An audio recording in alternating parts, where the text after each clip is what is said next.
Welcome to TEDxIronwood State Prison. My name is Mark Anthony Taylor, and I consider it an honor and a privilege to be on this stage. A true visionary by the name of Delia Cohen introduced us to the TED philosophy, a philosophy rooted in the belief that freely sharing worthy ideas has the potential to change lives, to change futures, and ultimately to change the world. A project of this nature would not have been possible without someone of Delia's stature spearheading our efforts. There are no words that I can say that will accurately convey the magnitude of my gratitude for the unprecedented opportunity she has given us. So on behalf of everyone in attendance, I would like to say thank you to Delia Cohen.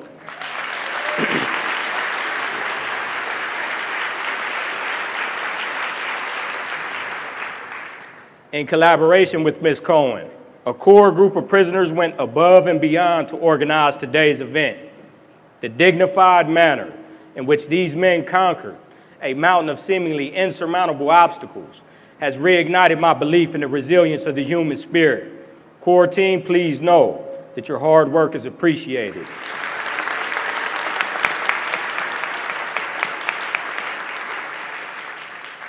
Secretary Beard, Warden Long, Chief Deputy Warden McDowell, Associate Warden Smith, Captains Cavello, Gonzalez, and Rowe, Lieutenant Braille, and Public Information Officer Mike Smith all went to great lengths to support this independently organized TED event.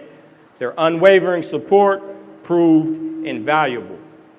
Few people have positively influenced as many lives as youth offender advocate and Anti-Recidivism Coalition founder, Scott Butnick.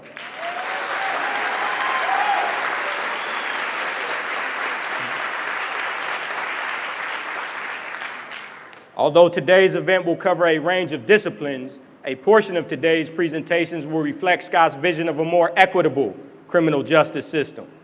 By never giving up on the youth of our nation, he is moving our society toward the realization of an enlightened ideology that respects the dignity of all human beings. For that, we should all be eternally grateful. And last, but most certainly not least, I would like to thank our audience. Your presence here today serves as a source of inspiration to all of us who are striving to change our lives. So thank you for that.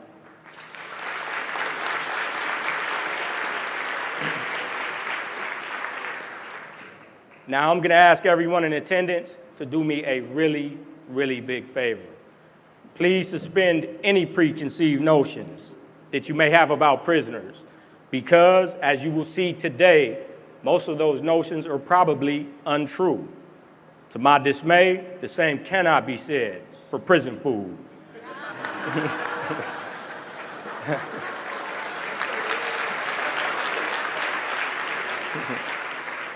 Everything you have heard about that is indeed true. It is horrible.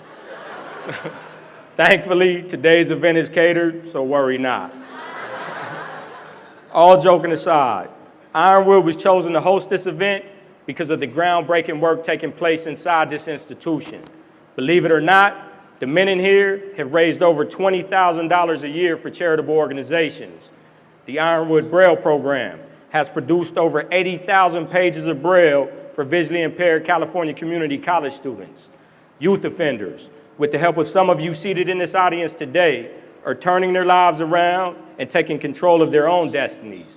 And 1,288 college degrees have been earned right here in this prison.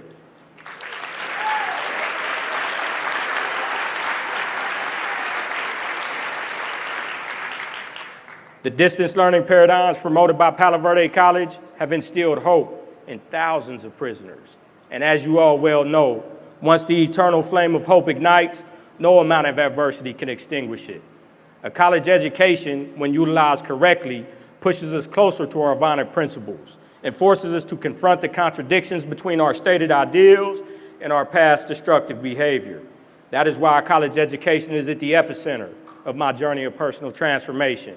And that is why I can firm in my convictions, not the criminal conviction that landed me in prison, but the moral convictions that will one day set me free. Simply stated, the most effective way to end mass incarceration in this country is to begin mass education in our communities as well as in our prisons.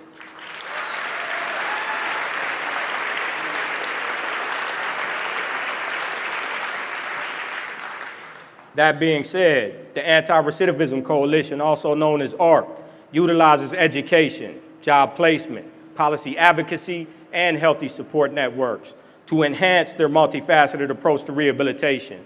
And I'm here to tell you that those of us who are incarcerated wholeheartedly support ARC's innovative strategy, because not only does it save lives and salvage futures and reunite families, but it also helps us actualize our full potential. And that is important, because even though we are confined in prison, we are not confined in our dreams and aspirations. And the moment that we realized each of us has the power to actively shape our conditions instead of being shaped by them, that was the moment that a world of infinite possibilities revealed itself to us. Hence our guiding principle and theme for the day, infinite possibilities. Before I pass it to Steve, our MC, I would like to say one last thing. If we as a nation can find the compassion to show troubled youth that our country values them and is willing to invest in them, then I can assure you that the vast majority of these young men and women will rise above the existential challenges they face while they simultaneously carve out brighter, more promising futures. And by doing so, they will teach us all a little something about the transformative power of hope.